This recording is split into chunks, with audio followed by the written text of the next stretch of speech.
ತ್ರಿವಳಿ ಕೊಲೆ ಪ್ರಕರಣಕ್ಕೆ ಸಂಬಂಧಪಟ್ಟ ಹಾಗೆ ಇದೀಗ ಆರೋಪಿ ಶ್ವೇತಾಳನ್ನ ಪೊಲೀಸರು ಅರೆಸ್ಟ್ ಮಾಡಿದ್ದಾರೆ.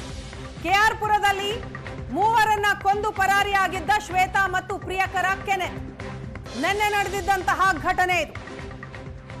ಶ್ವೇತಾ ಹೆತ್ತವರನ್ನ, ತಂದೆ ತಾಯಿ ಹಾಗೂ ತಂಗಿಯನ್ನ ಕೊಲೆ ಮಾಡಿ ಎಸ್ಕೇಪ್ ಆಗಿದ್ದು, ಪ್ರಿಯಕರನ ಜೊತೆ ಸೇರ್ಕೊಂಡು ಅಪ್ಪ ಅಮ್ಮ ತಂಗಿಯನ್ನ ಕೊಂದಿದ್ರು.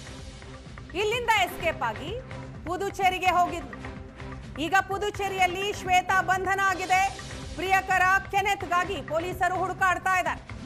30 ಲಕ್ಷಕ್ಕೂ ಅಧಿಕ ಸಾಲ ಮಾಡಿಕೊಂಡಿದ್ದಂತಹ ಕೊಲೆಗಾತಿ ಶ್ವೇತಾ ಹಾಗೂ ಕೆನೆತ್ ಪ್ರಿಯಕರನ ಜೊತೆ ಸೇರ್ಕೊಂಡು ತನ್ನ ಕುಟುಂಬವನ್ನೇ ಮುಗಿಸಿದಾಳೆ. ಕೆಆರ್ ಪುರಂನ ಸೀಗೆಹಳ್ಳಿಯ ಗ್ರೀನ್ ಸಿಟಿ ಲೇಔಟ್ ನಲ್ಲಿ ನಡೆದಿದ್ದಂತಹ ಘಟನೆ ಇದು. ಮಾತುಕತೆಗೆ ಅಂತ ತಾಯಿ ಹಾಗೂ ತಂಗಿ ಬಂದಿರ್ತಾರೆ ಶ್ವೇತಾ ಮನೆಗೆ. ಶ್ವೇತಾ ಪ್ರಿಯಕರನ ಜೊತೆ ಲಿವ್ ಇನ್ ರಿಲೇಷನ್ ನಲ್ಲಿ ಇದ್ಲು, ಅಪಾರ್ಟ್ಮೆಂಟ್ ನಲ್ಲಿ ವಾಸ ಇದ್ಲು. ಆ ಸಂದರ್ಭದಲ್ಲಿ ಈಕೆ 30 ಲಕ್ಷ ರೂಪಾಯಿ ಸಾಲ ಮಾಡ್ಕೊಂಡಿದ್ದಾಳೆ ಅನ್ನುವಂತಹ ವಿಚಾರ ಕೂಡ ಗೊತ್ತಾಗತ್ತೆ. ಹಾಗಾಗಿ ಮಾತನಾಡೋದಿಕ್ಕೆ ಅಂತ ತಾಯಿ ಮತ್ತು ಮಗಳು ಅಂದ್ರೆ ಶ್ವೇತಾಳ ತಂಗಿ ಇಬ್ರು ಕೂಡ ಅಪಾರ್ಟ್ಮೆಂಟ್ಗೆ ಬಂದಿರ್ತಾರೆ. ಆಗ ಮಾತಿಗೆ ಮಾತು ಬೆಳೆದು ಶ್ವೇತಾ ಮತ್ತು ಕೆನೆತ್ ಇಬ್ರು ಸೇರ್ಕೊಂಡು ಮೊದಲಿಗೆ ತಾಯಿ ಮತ್ತು ತಂಗಿಯ ಕೊಲೆ ಮಾಡ್ತಾರೆ. ಅದಾದ 15 ನಿಮಿಷಕ್ಕೆ ತಂದೆ ಸೋಮಸುಂದರ್ ಅವರು ಬರ್ತಾರೆ. ಆಕೆ ಅಂದ್ರೆ ಶ್ವೇತಾ ವಾಸವಿದ್ದಂತಹ ಅಪಾರ್ಟ್ಮೆಂಟ್ಗೆ. ಆಗ ಗೊತ್ತಾಗುತ್ತೆ ಪತ್ನಿ ಮತ್ತು ಮಗಳ ಕೊಲೆ ಆಗಿದೆ ಅಂತ. ಈ ವಿಚಾರ ಗೊತ್ತಾಗ್ತಾ ಇದ್ದ ಹಾಗೆ ಹೊರಗಡೆ ಓಡಿ ಬರೋದಕ್ಕೆ ಟ್ರೈ ಮಾಡ್ತಾರೆ ಸೋಮಸುಂದರ್. ಆಗ ಕೆನೆತ್ ಮತ್ತು ಶ್ವೇತಾ ತಂದೆಯನ್ನು ಕೂಡ ಮರ್ಡರ್ ಮಾಡ್ತಾರೆ. ಈಗ ಪಾಂಡಿಚೇರಿಯಲ್ಲಿ ಶ್ವೇತಾ ಅರೆಸ್ಟ್ ಆಗಿದ್ದಾಳೆ. ಆಕೆಯನ್ನ ಬಂಧಿಸಿ ಕರೆ ತರ್ತಾ ಇದ್ದಾರೆ ಪೊಲೀಸರು. ನನ್ನ ತಾಯಿ ನನಗೆ ಯಾವುದಕ್ಕೂ ಸ್ವತಂತ್ರವಾಗಿರಲು ಬಿಡ್ತಾ ಇರಲಿಲ್ಲ. ಅರೆಸ್ಟ್ ಆದ ಬಳಿಕ ಪೊಲೀಸರ ಮುಂದೆ ಆರೋಪಿ ಶ್ವೇತಾ ಹೇಳಿದಂತಹ ಮಾತಿದು. ನನ್ನ ತಾಯಿ ನನ್ನ ಜೀವನವನ್ನೇ ನಿಯಂತ್ರಣ ಮಾಡ್ತಾ ಇದ್ರು, ನನ್ನ ಜೀವನ ಹಾಳು ಮಾಡಿದ್ದಾರೆ, ಅದಕ್ಕೆ ಅವರನ್ನ ಕೊಂದೆ ಅಂತ ಪೊಲೀಸರ ಮುಂದೆ ಶ್ವೇತಾ ಹೇಳಿದ್ದಾಳಂತೆ. ಇನ್ನು ಮತ್ತೋರ್ವ ಆರೋಪಿ ಕೆನೆತ್, ಆತನಿಗಾಗಿ ಪೊಲೀಸರು ಹುಡುಕಾಡ್ತಾ ಇದ್ದಾರೆ. ಪೊಲೀಸರು ನಿನ್ನೆ ಈ ಪ್ರಕರಣ ವಿಚಾರಣೆ ಮಾಡ್ತಾ ಇದ್ದಂತಹ ಸಂದರ್ಭದಲ್ಲಿ ಆರೋಪಿಗಳು ರಾಜ್ಯ ಬಿಟ್ಟು ಹೊರ ರಾಜ್ಯಕ್ಕೆ ಹೋಗಿದ್ದಾರೆ, ಹುಡುಕ್ತಾ ಇದ್ದೀವಿ, ಮಾಹಿತಿ ಸಿಕ್ಕಿದೆ ಅಂತ ಹೇಳಿದ್ರು. ಅದೇ ಪ್ರಕಾರವಾಗಿ ಈಗ ಆರೋಪಿ ಶ್ವೇತಾಳನ್ನ ಪುದುಚೇರಿಯಲ್ಲಿ ಅರೆಸ್ಟ್ ಮಾಡಿದ್ದಾರೆ. ಪ್ರಿಯಕರ ಕೆನೆತ್ಗಾಗಿ ಈಗ ಹುಡುಕಾಡ್ತಾ ಇದ್ದಾರೆ. ಆತನ ಕುರಿತು ಯಾವುದೇ ಸುಳಿವು ಸಿಕ್ಕಿಲ್ಲ. ಈ ಬಗ್ಗೆ ಡೀಟೇಲ್ಸ್ ಕೊಡ್ತಾರೆ ನಮ್ಮ ಪ್ರತಿನಿಧಿ ಚೇತನ್. ಇದೀಗ ನಮ್ಮ ಜೊತೆ ಸಂಪರ್ಕದಲ್ಲಿದ್ದಾರೆ. ಚೇತನ್, ನಿನ್ನೆ ನಡೆದಂತಹ ಘಟನೆ, ಈಗ ಹಂತಕರ ನಿಗೂಢ ಹೆಜ್ಜೆ ಪತ್ತೆಯಾಗಿದೆ, ಶ್ವೇತಾಳನ್ನ ಅರೆಸ್ಟ್ ಮಾಡಿದ್ದಾರೆ. ಹೇಗ್ ನಡೀತು ಕಾರ್ಯಾಚರಣೆ, ಡೀಟೇಲ್ಸ್ ಕೊಡೋದಾದ್ರೆ?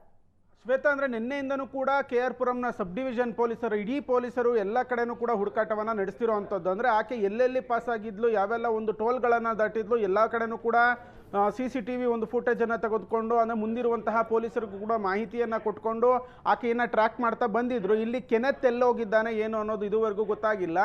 ಪಾಂಡಿಚೇರಿಯ ರೈಲ್ವೆ ಸ್ಟೇಷನ್ನಲ್ಲಿ ಶ್ವೇತಾಳನ್ನು ಇದೀಗ ಕೆಆರ್ ಪುರಂ ಪೊಲೀಸರು ಬಂಧನ ಮಾಡಿರುವಂಥದ್ದು. ಬಂಧಿಸಿ ಆಕೆಯನ್ನು ಇಲ್ಲಿಗೆ ಕರ್ಕೊಂಬರ್ತಿದ್ದಾರೆ. ಆ ಒಂದು ಪ್ರೊಸೀಜರ್ ಏನು ಕೋರ್ಟ್ಗೆ ಪ್ರೊಡ್ಯೂಸ್ ಮಾಡಬೇಕು, ಆ ಒಂದು ಪ್ರೊಸೀಜರ್ ಕಂಟಿನ್ಯೂ ಆಗುತ್ತೆ. ಇಲ್ಲಿ ಪ್ರಮುಖವಾಗಿ ಏನು ಬ್ಯಾಂಕಿನ ಅಂದರೆ 30 ಲಕ್ಷ ಸಾಲವನ್ನು ಶ್ವೇತಾ ಮಾಡಿರ್ತಾಳೆ. ಆ ಒಂದು ಬ್ಯಾಂಕಿನ ನೋಟಿಸು ವೈಟ್ ಫೀಲ್ಡ್ನ ನಲ್ಲೂರಳ್ಳಿ ಮನೆ ಏನಿದೆ, ಆ ಮನೆಗೆ ನೋಟಿಸ್ ಹೋಗಿರುತ್ತೆ. ಈ ವೇಳೆ ಅದನ್ನು ಪ್ರಶ್ನೆ ಮಾಡೋದಕ್ಕೆ ತಾಯಿ ಹಾಗೂ ತಂಗಿ ಮೊದಲಿಗೆ ಬಂದಿರ್ತಾರೆ, ಆನಂತರ ತಂದೆ ಬರುವಂಥದ್ದು.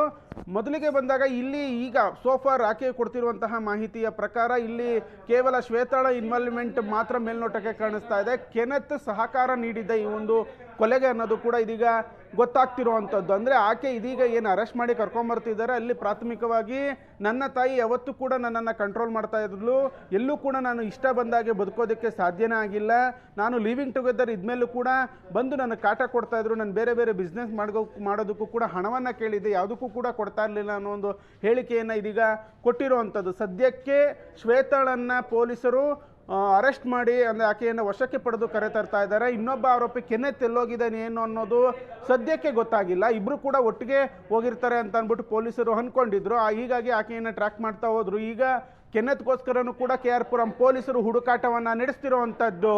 ಮೀನಾ, ಎಷ್ಟೊತ್ತಿಗೆ ರಾಜ್ಯಕ್ಕೆ ಕರ್ಕೊಂಡ್ಬರ್ತಾರೆ ಚೇತನ್ ಪುದುಚೇರಿಯಿಂದ? ಈ ಬಗ್ಗೆ ಏನ್ ಡೀಟೇಲ್ಸ್ ಸಿಗ್ತಾ ಇದೆ? ಜೊತೆಗೆ ಕೆನೆತ್ ಎಲ್ಲಿ ಹೋಗಿದ್ದಾನೆ, ಎಲ್ಲಿ ತಲೆಮರೆಸ್ಕೊಂಡಿದ್ದಾನೆ ಅನ್ನೋದರ ಬಗ್ಗೆ ಸುಳಿವು ಖಂಡಿತವಾಗ್ಲೂ ಪೊಲೀಸರಿಗೆ ಇದ್ದೇ ಇರುತ್ತಲ್ವಾ? ಹೌದೌದು, ಎಲ್ಲೋಗಿದ್ದಾನೆ? ಯಾಕಂದರೆ ಇವರು ಮನೆಯನ್ನು ಬಿಡ್ತಾ ಇದ್ದ ಸಂದರ್ಭದಲ್ಲೇ ಮೊಬೈಲ್ಗಳನ್ನು ಆಫ್ ಮಾಡ್ಕೊಂಡಿದ್ದಾರೆ. ಅಂದರೆ ಮೊಬೈಲನ್ನು ಬಿಟ್ಟು ಹೋಗಿರುವಂಥದ್ದು. ಹೀಗಾಗಿನೇ ಹುಡುಕಾಟ ಕಷ್ಟ ಆಯಿತು. ಆದರೆ ಬೇಸಿಕ್ಕಾಗಿ ಪೊಲೀಸರ ಹಳೇ ಒಂದು ಸ್ಟೈಲ್ ಏನಿದೆ, ಟೋಲ್ಗಳಿರ್ಬೋದು, ಓಕೆ, ಬೇರೆ ಬಸ್ನಲ್ಲಿ ಪ್ರಯಾಣ ಮಾಡಿದರೆ ಹೀಗೆ ಅಲ್ಲಿನ ಒಂದು CCTV ಫುಟೇಜ್ಗಳನ್ನು ಚೆಕ್ ಮಾಡ್ತಾ ಮಾಡ್ತಾ ಮಾಡ್ತಾ ಗೊತ್ತಾಗಿರೋದು ಆಕೆ ಪಾಂಡಿಚೇರಿಯ ಒಂದು ರೈಲ್ವೆ ಸ್ಟೇಷನ್ನಲ್ಲಿ ಇದ್ಲು ಅಂತ ಅಂದ್ಬಿಟ್ಟು. ಹೀಗಾಗಿ ಆಕೆಯನ್ನು ಸದ್ಯಕ್ಕೆ ವಶಕ್ಕೆ ಪಡೆದು ಕರೆ ತರ್ತಾ ಇದ್ದಾರೆ. ಈ ಕೆನೆತ್ ಎಲ್ಲೋದ ಏನು ಅನ್ನೋದ್ರ ಬಗ್ಗೆ ಮಾಹಿತಿಯನ್ನು ಕಲೆ ಹಾಕೊಳ್ತಾ ಇದ್ದಾರೆ. ಯಾವಾಗ ಎಲ್ಲಿ ಎಷ್ಟು ಟೈಮ್ ತನಕವೂ ಕೂಡ ನೀವಿಬ್ರು ಒಟ್ಟಿಗೆ ಇದ್ರಿ? ಯಾವಾಗ ಚೇತನ್ ಈಗ ಮನೆಯಿಂದ ಎಸ್ಕೇಪ್, ಮರ್ಡರ್ ಆದ ನಂತರ ಮನೆಯಿಂದ ಎಸ್ಕೇಪ್ ಆದಂತಹ ಇಬ್ರು ಒಟ್ಟಿಗೆ ಹೋಗಿಲ್ವಾ? ಹಾಗಾದ್ರೆ ಬೇರೆ ಬೇರೆನೆ ಪ್ರಯಾಣ ಮಾಡಿದಾರ? ಪುದುಚೇರಿಯಲ್ಲಿ ಕೇವಲ ಶ್ವೇತಾ ಅರೆಸ್ಟ್ ಆಗಿದ್ದಾರೆ ಅಂತಂದ್ರೆ ಕೆನೆತ್ ಆಕೆಯನ್ನ ಅಲ್ಲಿ ಬಿಟ್ಟು ಹೋಗಿದ್ದ ಅಥವಾ ಮಾರ್ಗ ಮಧ್ಯದಲ್ಲಿಯೇ ಇಬ್ರು ಕೂಡ ಡಿವೈಡ್ ಆಗಿದಾರ? ಅಂದರೆ ಇದ್ರ ಬಗ್ಗೆ ಯಾವುದೇ ರೀತಿಯಾದಂಥ ಒಂದು ಕ್ಲಾರಿಟಿ ಸದ್ಯಕ್ಕೆ ಇಲ್ಲ. ಆದರೆ ಆಕೆ ಇಬ್ಬರು ಕೂಡ ಮರ್ಡರನ್ನು ಮಾಡಿ ಅವರಿಬ್ಬರು ಕೂಡ ಒಟ್ಟಿಗೆ ಹೋಗ್ತಿರುವಂತಹ ಒಂದು CCTV ಫುಟೇಜ್ ಕೂಡ ನಮಗೆ ಲಭ್ಯವಾಗಿತ್ತು. ಆ ಏರಿಯಾ, ಆ ಒಂದು ಸಿಟಿಯನ್ನು ಬಿಡೋದಕ್ಕಿಂತ ಮುಂಚೆನೇ ಇಬ್ಬರು ಬೇರೆ ಬೇರೆ ಹೋದ್ರ ಅಥವಾ ಪಾಂಡಿಚೇರಿಗೆ ಹೋದ್ಮೇಲೆ ಆತ ಎಲ್ಲಾದರೂ ಬೇರೆ ಕಡೆ ಹೋದ್ನ ಏನು ಅನ್ನೋದ್ರ ಬಗ್ಗೆ ಪೊಲೀಸರು ಇನ್ನಷ್ಟು ಮಾಹಿತಿಯನ್ನು ಕಲೆ ಹಾಕೊಳ್ತಾ ಇದ್ದಾರೆ. ಅಥವಾ ಇಬ್ಬರು ಬೇರೆ ಬೇರೆ ಕಡೆ ಪ್ರಯಾಣ ಮಾಡಿದ್ರ ಅನ್ನೋದ್ರ ಕೂಡ ಬಗ್ಗೆ ಸದ್ಯಕ್ಕೆ ಒಂದು ಮಾಹಿತಿಯನ್ನು ಕಲೆ ಹಾಕೊಳ್ತಿರುವಂಥದ್ದು. ಸದ್ಯಕ್ಕೆ ಇಲ್ಲಿ ಶ್ವೇತಾಳನ್ನು ಮಾತ್ರ ಅರೆಸ್ಟ್ ಮಾಡಿದ್ದಾರೆ ಮತ್ತು ಆಕೆಯಿಂದ ಬೇಸಿಕ್ ಇನ್ಫಾರ್ಮೇಷನ್ ಅನ್ನು ಕೂಡ ಪಡ್ಕೊಂಡಿದ್ದಾರೆ. ಆಕೆಯನ್ನು ಕರ್ಕೊಂಡ್ಬಂದು ಸಂಜೆ ಸುಮಾರಿಗೆ ಆಕೆಯನ್ನು ಕೋರ್ಟ್ಗೆ ಒಂದು ಪ್ರೊಡ್ಯೂಸ್ ಮಾಡುವಂತಹ ಒಂದು ಸಾಧ್ಯತೆಯು ಸಹ ಇರುವಂಥದ್ದು. ಮತ್ತು ಟೋಟಲ್ಲು ಸಾಕಷ್ಟು ಒಂದು ಟೀಮ್ಗಳನ್ನು KR ಪುರಂ ಸಬ್ ಡಿವಿಷನಲ್ಲಿ ಮಾಡ್ಕೊಂಡಿದ್ರು ಇಬ್ರಿಗೂ ಹುಡುಕಾಟಕ್ಕೋಸ್ಕರ. ಹೀಗಾಗಿ ಬೇರೆ ಬೇರೆ ಟೀಮ್ಗಳು ಕೂಡ ಕೆನೆತ್ಗೋಸ್ಕರ ಹುಡುಕಾಟವನ್ನು ಸದ್ಯಕ್ಕೆ ಮುಂದುವರಿಸಿದೆ. ಈಕೆಯನ್ನು ಕರ್ಕೊಂಡ್ಬರ್ತಿದ್ದಾರೆ ಮತ್ತು ಕೋರ್ಟಿಗೆ ಒಂದು ಪ್ರೊಡ್ಯೂಸ್ ಮಾಡುವಂತಹ ಒಂದು ಪ್ರಕ್ರಿಯೆಯನ್ನು ಕೂಡ ಪೊಲೀಸರು ಮಾಡಲಿದ್ದಾರೆ. Veena. Yes, thank you Chetan ತಮ್ಮ ಡೀಟೇಲ್ಸ್ಗಾಗಿ.